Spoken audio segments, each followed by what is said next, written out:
9. We're going to talk about the minimum, the maximum, and the vertex. These are very important concepts that you will learn in this chapter. These three concepts are going to help us graph the quadratic equation. And we talked about quadratic equations yesterday, and we said quadratic equations, when you graph them, you get a shape of a parabola. So for example here,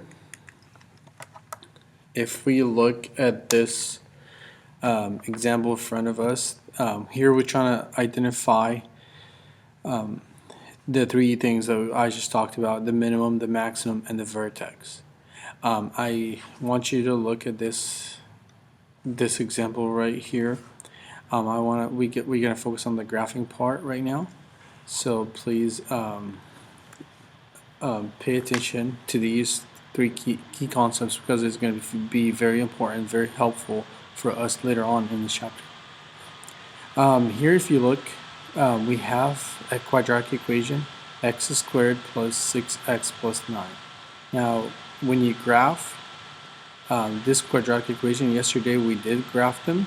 We created a table, and by creating a table, we picked x values and we put x values into the equation, and we solved and we got y, and we got different points, and then we connected the points and we got the parabola.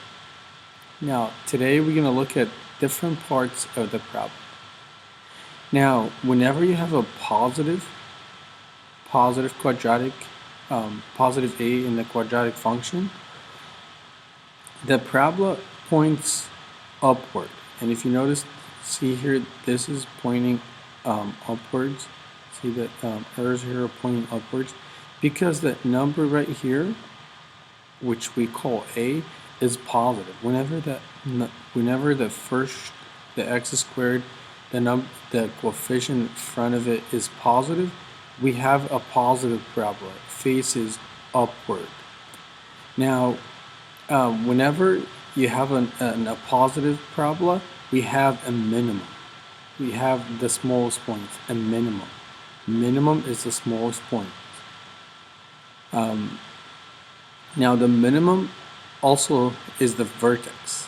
So here, if we look at this parabola, the minimum over here is 0, because y here is 0. So the minimum here is 0. And the vertex is the whole point. So the vertex right here is the whole point. That point right here is 0, -3. So y is 0 and x is -3. So when you put it down, x goes first and then y. So you have it as -3, 0. And that's for the positive parabola. Now let's look right here at this example right here. This is an example of a negative parabola. Whenever that coefficient in front of x squared is negative, we have a downward parabola. If you see here, we have the parabola facing down. Okay. Now, whenever the parabola is facing down, you have a maximum.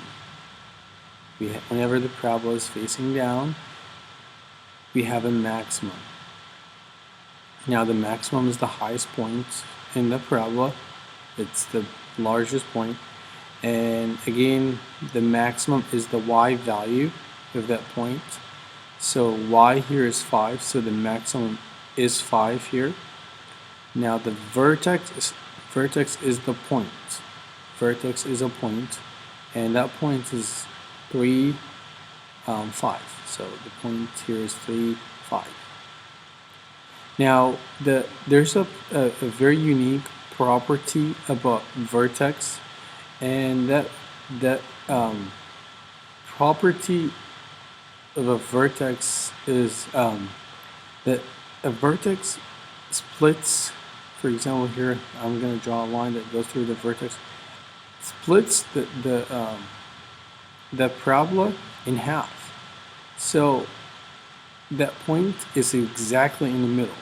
So every point from from the axis that splits, that goes through the vertex, has the same distance from both sides of the parabola. And this is a very important concept that we're going to use later on.